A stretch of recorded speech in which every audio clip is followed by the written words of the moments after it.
auténticamente científicos en ocuparse del amor, se ocuparon del, del afecto que necesita el monito recién nacido, que se aferra, que alguien se aparta de la madre y se le da un muñeco y se aferra al muñeco como si fuera una madre postiza.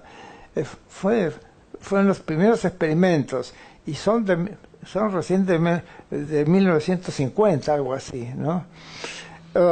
Hoy el amor es estudiado científicamente lo mismo que los demás procesos mentales. Y en particular algo muy interesante y es el desarrollo mental. La psicología del desarrollo que fue fundada por Jean Piaget, gran científico a quien tuve el gusto de tratar a menudo, y hoy día se hace usando, entre otras cosas, el aparato de resonancia magnética. Entonces se puede ver, por ejemplo, qué huella deja el aprendizaje de tal o cual cosa o tal o cual habilidad. Se puede ver qué huellas dejan. Y eso muestra una vez más la verdad del postulado de Alcmeón, de Hipócrates, de que los procesos mentales son procesos cerebrales. No, como digo, el psicoanálisis ni siquiera se enseña ya en Canadá como historia, como curiosidad histórica. Y quedan unos pocos psicoanalistas, pero la gente más educada recurre donde los psicólogos clínicos o los psiquiatras. Pero también hay que reconocer que la psiquiatría está muy atrasada. Y uno de los motivos del gran atraso de la psiquiatría es que seguía solamente por síntomas, porque todavía no ha logrado inventar biomarcadores objetivos de los disturbios mentales. Por ejemplo, no es capaz de diferenciar, de diagnosticar con certidumbre una esquizofrenia. Hace unos 15 años, unos médicos norteamericanos, psiquiatras norteamericanos, 8 o 10 de ellos, se presentaron todos sanos, se presentaron en los hospitales psiquiátricos más famosos de Estados Unidos. Y dijeron que se sentían muy mal, repitieron los síntomas que habían leído en el Diagnostic and Statistical Manual de la Asociación Psiquiátrica Norteamericana. Yo tengo alucinaciones, siento ansiedad, etc. Esquizofrenia. Enseguida los metían y les daban un tratamiento. En algunos casos los obligaban a tomar píldoras. Entonces eventualmente salieron y sacaron en Science un artículo que causó sensación y gran regocijo entre los psicomacanadores. El artículo se llamaba On Being Sane in an Insane Place. Ser cuerdo en un lugar loco. Entonces ahí narraban esa experiencia y acusaba a los autores del famoso manual de diagnóstico, el oficial, el único que había, y que ya va por la quinta edición, está por salir. La primera salió en el 42, creo, cuando todavía imperaban los psicoanalistas. 52. Entonces, ese artículo causó mucho revuelo y desgraciadamente pasó como el artículo de Ioannidis que habíamos comentado antes, ¿no? Y es que causó mucho regocijo entre los psicomacanadores, pero fue un toque de atención a la profesión. La psiquiatría es la rama más atrasada de la medicina. Es hora de hacerla científica. ¿Cómo? hay que buscar marcadores, hay que seguir haciendo investigación auténtica de que del órgano de los procesos mentales. ¿Cuál es ese órgano? Es el cerebro. Mario. Y por supuesto que el cerebro no funciona solo, sino que funciona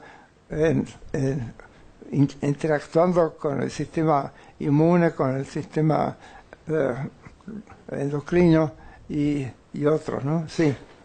Marcelo Cetkovich es un destacadísimo especialista en estas cosas. Por ahí sería el momento oportuno para que le pregunte lo que él quiera o opine, sí, comente. El problema del correlato neurobiológico, los fundamentos neurobiológicos de los trastornos mentales, es que estos obedecen a trastornos seguramente sutiles. Por ejemplo, recién en 1986 supimos que la esquizofrenia era una enfermedad del neurodesarrollo, ¿sí? Como usted bien mencionó. Y si bien tomar como referencia de la clínica, de los fracasos de la clínica, la escuela americana es un error, porque hubo una clínica mucho más rica previamente a esa, que no estaba tan imbuida del pensamiento psicodinámico, que es la clínica fenomenológica tradicional alemana, que fue un poco más precisa en los diagnósticos. Y hay algunos datos estadísticos que demuestran que los diagnósticos tienen coherencia interna, aún no teniendo anatomía patológica. Lo cual hace que para la psiquiatría, dado que estos trastornos neurobiológicos subyacentes son muy sutiles y recién ahora los estamos conociendo, sea difícil encontrar los marcadores biológicos. ¿Cómo piensa usted que es el mejor camino para la psiquiatría para poder definir verdaderas entidades nosográficas igual que el resto de la medicina?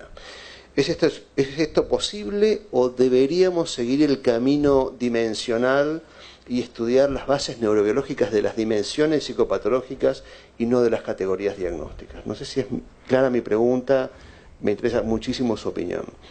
Bueno, ¿cómo se hace para saber cómo corregir la manera de caminar de una persona? ¿Se estudia solamente el diagnóstico o la descripción que puede hacer un cronista deportivo, o caminar o correr? ¿O se estudia su musculatura, se estudia en un laboratorio cómo funciona de hecho el sistema musculoesquelético? Yo creo que lo segundo. Yo creo que el diagnóstico tiene que venir después. El diagnóstico plantea el problema, pero no lo resuelve, ¿no? Y la manera de resolver un problema médico cualquiera, me parece a mí, es recurrir a ciencias básicas, anatomía, fisiología, endocrinología, todas esas, ¿no? Yo creo que recién ahora se dispone de instrumentos más precisos. El instrumento más preciso que empezó a usarse en psicología fue el cronómetro. Con el cronómetro solo se hicieron descubrimientos, bueno, no con el cronómetro, se pudieron hacer descubrimientos muy interesantes acerca de procesos mentales, pero desde luego una cosa es la observación, otra cosa es la experimentación. Hoy hay algunos modelos animales de ciertos procesos mentales, pero desde luego son limitados. Pero, por ejemplo, se puede estudiar el estrés no solamente en seres humanos, sino en ratones, y se lo ha estudiado. Hans Selye, que fue el descubridor del estrés, en su libro de 1950, empezó estudiando seres humanos que tenían sus órganos internos tenían unas deformaciones extrañas que no se explicaban bien.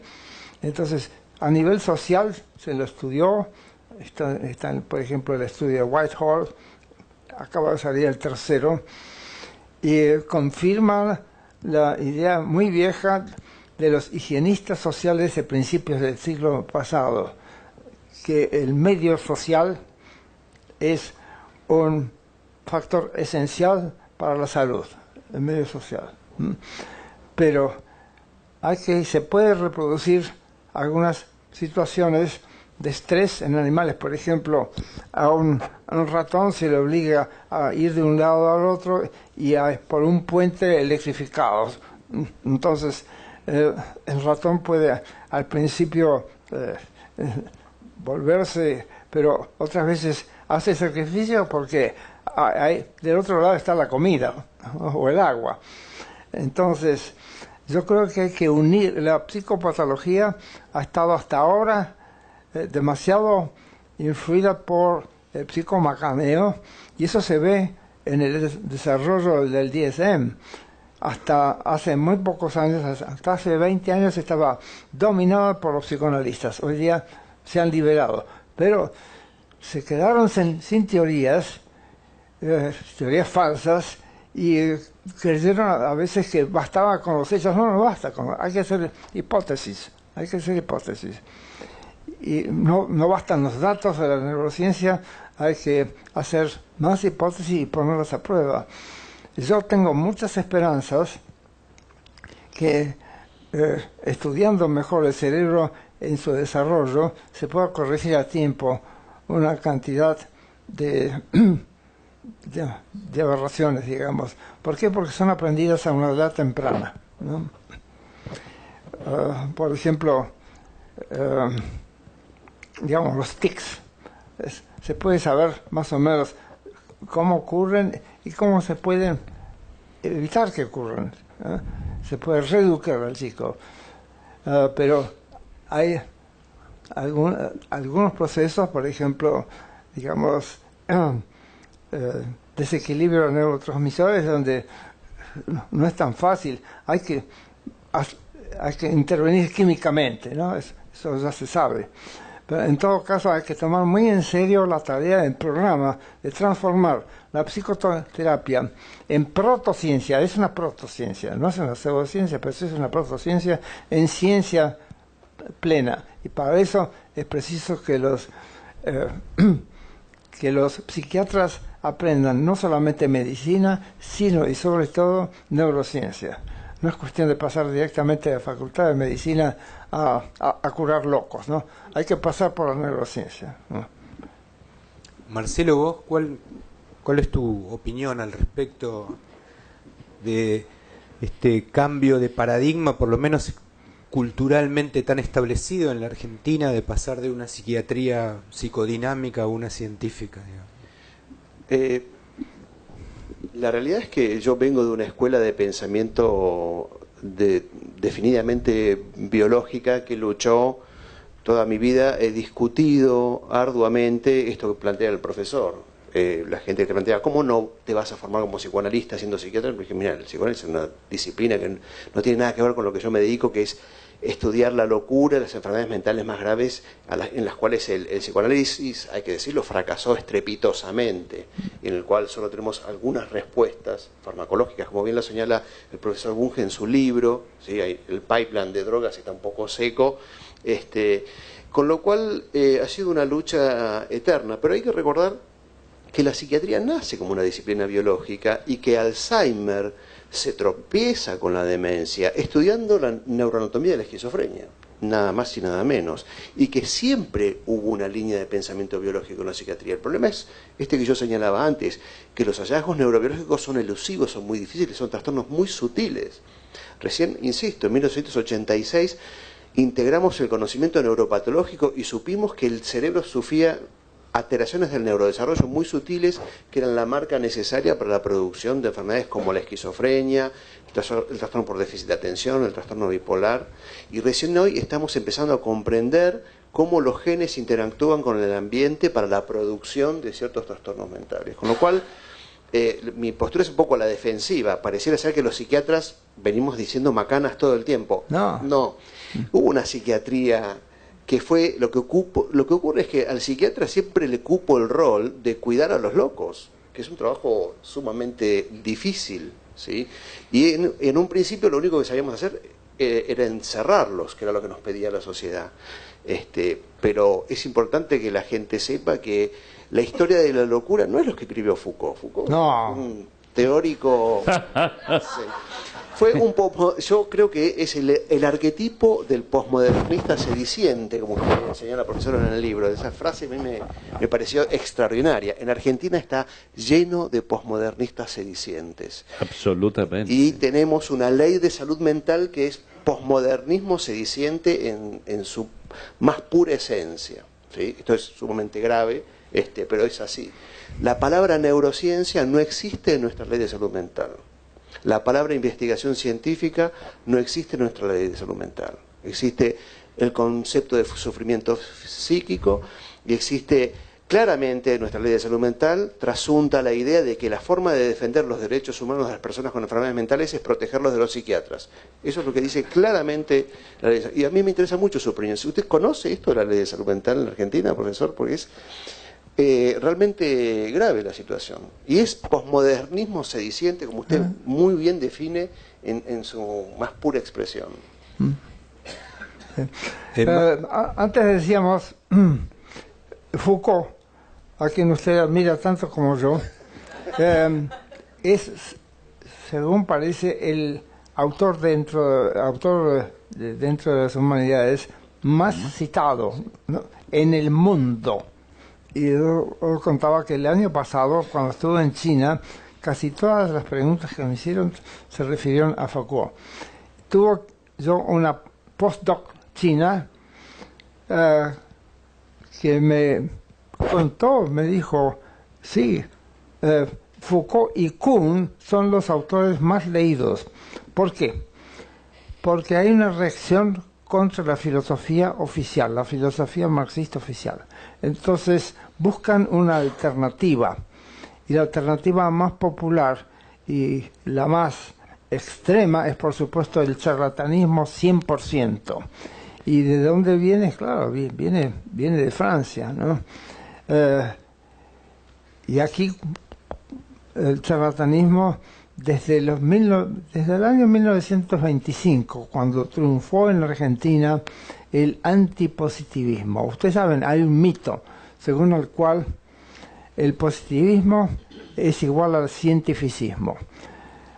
Entre 1880 y 1920 y pico, la intelectualidad argentina era muy favorable a la ciencia. Casi no hubo investigadores científicos, salvo Holmberg, y después vino, en 1920 y pico, vino Usai, y algún astrónomo, y en La Plata Richard Katz. Pero eran casos muy aislados. En todo caso, la cultura de la ciencia era altamente apreciada, hasta que en la facultad de filosofía, donde habían enseñado una cantidad de cientificistas, la facultad de filosofía fue invadida por neo-hegelianos, tales como Alberini, que había estudiado personalmente con Giovanni Gentile, el ministro de Educación de Mussolini. Después vinieron los existencialistas, influidos por Heidegger. Uno de ellos, por lo menos uno de ellos, estudió personalmente con Heidegger, ese fue Carlos Estrada. Y después de la guerra vinieron los postmodernistas y se apoderaron. Un nieto mío se acaba de recibir de licenciado en Ciencias Políticas. En esta facultad no hay biblioteca. Le preguntó, bueno, yo le pregunté, ¿consultás revistas? ¿Qué revistas? Si no hay ni siquiera libros. La gente dice, ¿cómo estudia la gente? Por apuntes. No hay biblioteca. Le hicieron estudiar en el curso básico de la UBA, le hicieron estudiar a todos los postmodernistas. Deleuze, Foucault, en fin, todos esos. Y entonces todos los hijos estaban desesperados, pues no les entendía. También un poco de Heidegger, un poco de Husserl, un poco de Hegel, por supuesto. Hegel fue el que comenzó todo eso, ¿no? Pero desgraciadamente los marxistas, empezando por Marx y Engels, creían que Hegel era un gran pensador, en lugar de darse cuenta de que fue un gran charlatán.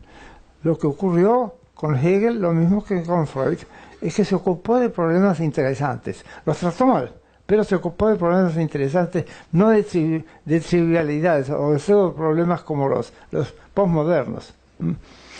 En todo caso, sí, algo hay que hacer contra el posmodernismo. Hay que empezar por la universidad.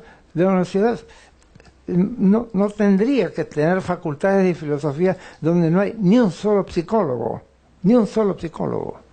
Simplemente tendría que clausurarlas, pero aquí tenemos un ex rector que seguramente me va a decir: Bunge, usted está loco, hágase atender por el doctor Shetkovich. Cualquiera que quiera cerrar una facultad de psicología se expone a que lo maten, porque las facultades de psicología y todos los psicomacaneadores que hay son una fuente de ingreso para gente que ha sido entrenada para macanear, para eso, no sabe otra cosa. Entonces, de acuerdo, yo no me meto en eso, no pienso intentar persuadirlo de que usted tendría que ir y montar un caballo blanco, ponerse una armadura y embestir contra... Son molinos de viento, no hay nada que hacer. Durante muchos años la Argentina va a seguir sufriendo esas enfermedades culturales. Y mientras no salga de ellos, desde luego, va a seguir siendo un país del tercer mundo. Mario, hace un ratito el doctor Shetkovich le preguntaba si usted conoce la ley de salud mental en la Argentina. No, afortunadamente no. Ah, bueno. Por ahí sería bueno que el doctor en otro momento se la haga conocer y saber su opinión. Roberto, Guillermo, Marcelo, los invito a que hagamos una ronda de preguntas y comentarios para ir cerrando el encuentro. Roberto. Bueno, yo creo que se ha abordado con profundidad toda una temática que también expone el profesor Mario Bunge, ¿no? Yo volviendo un poquito a la psicología experimental, rescataría la figura aquí de Wilhelm Wundt, ¿no?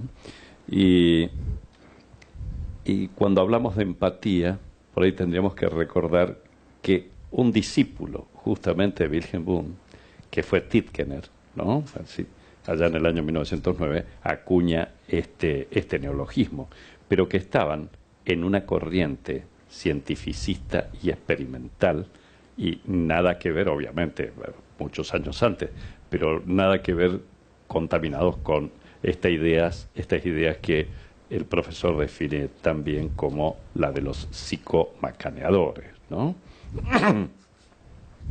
¿Nos podría hablar algo más de Wundt, profesor Bunge?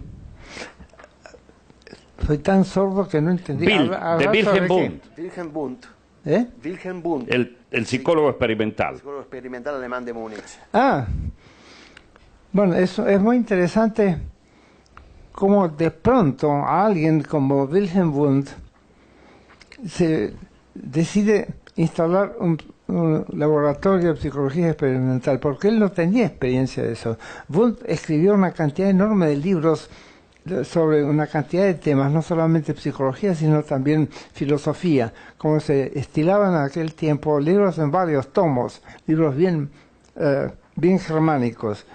La cuestión es que se tomó muy en serio eso y salieron de ahí una cantidad de psicólogos, y además se tomó muy en serio un culto que en aquel momento era muy popular, el espiritismo. Todo el mundo hacía espiritismo, sobre todo a partir de 1860 y pico, cuando se fundó la Psychical Society en Londres. Se fundó, según rezan los estatutos, para contrarrestar el materialismo que invadía la cultura. Había el primero en desmontar, en mostrar que era un fraude, fue Michael Faraday. Michael Faraday es el padre de la teoría de campos. Era un gran físico y lo invitaron a una sesión espiritista, apagaron las luces, etcétera, y él tuvo el mal gusto, realmente bad form, de mirar bajo la mesa, y ahí vio que alguien estaba moviendo la mesa, ¿no? Entonces denunció eso. Pero Wundt dijo que los científicos jamás debieran asistir solos a sesiones espiritistas, porque los científicos creen que todo el mundo es honesto, igual que ellos, cuando en realidad están tratando con estafadores, que siempre debieran ir acompañados los científicos que quieren investigar los fenómenos, llamados fenómenos espiritistas, debieran ir acompañados de magos, stage magicians, gente que se gana la vida haciendo sleight of hand, como se llama. Entonces, tiene un artículo muy interesante sobre eso. El que mejor combinó gran expertise, pericia mágica, mover las manos, con conocimientos científicos, fue James Randi, que careció de formación científica formal. Él se escapó de su casa a los 14 años y aprendió por su cuenta, aprendió ciencia por su cuenta, y hacía experimentos, y los hacía tan bien que fue cuando en Nature el doctor Benveniste de la Universidad de París publicó un artículo diciendo que el agua conservaba el recuerdo, el agua en la que se habían puesto compuestos químicos, conservaba el recuerdo de los compuestos que se habían metido. Fue junto con el director de Nature, John Maddox, y un investigador del NIH a París para investigar qué pasaba en el laboratorio del doctor Benveniste. Y el doctor Benveniste empezó por presentarle a su asistenta. Parece que su asistenta era una joven muy atractiva. Entonces el doctor Benveniste dijo, la doctora consigue todo lo que yo jamás he conseguido, unos efectos fantásticos. Entonces se le prendió la luz a James Randi. Replicaron lo más fielmente posible los experimentos que se habían hecho ahí, y no daba nada, ¿no? Entonces publicaron en Nature esos experimentos negativos, que dicho sea de paso, hoy día hay resistencia de parte de las redacciones de las revistas científicas a publicar resultados negativos, lo que es un gravísimo error. Por eso un resultado llamado negativo es tan importante como uno positivo, ¿no? En todo caso, John Maddox era un hombre tan culto que me citó a mí una vez. un trabajo de física. John Maddox era un líder intelectual, entre otras cosas, no un mero director de la revista, era un líder intelectual, como lo es James Randi también. Entonces James Randi tiene esa habilidad, no solamente toma su corbata y le muestra a usted que la está deshaciendo. Eso me hizo con una corbata recién comprada, yo estaba horrorizado, sino que es capaz de armar un experimento para mostrar cómo se hacen los trucos y para refutar a los macaneadores. Eso es lo que necesitamos acá. Necesitamos gente con James Randi que exponga los fraudes, que haga experimentos mostrando esos fraudes. Sí, Wilhelm Wundt fue después imitado, fue un líder. Empezaron a multiplicarse los laboratorios experimentales en Estados Unidos. Un humorista inglés que enseñaba economía en mi universidad tiene un libro dedicado a eso, muy gracioso. Dice, los laboratorios están perfectamente equipados, pero la gente no tenían nada que hacer porque nunca habían hecho ningún experimento. Entonces tenían secretarias, tenían toda clase de máquinas, etcétera, pero no sabían qué hacer con eso. Pero eventualmente, como había puestos, eventualmente se fueron llenando y apareció de pronto, de la nada, un gran psicólogo norteamericano, William James. William James escribió en 1890 2 tomos de psicología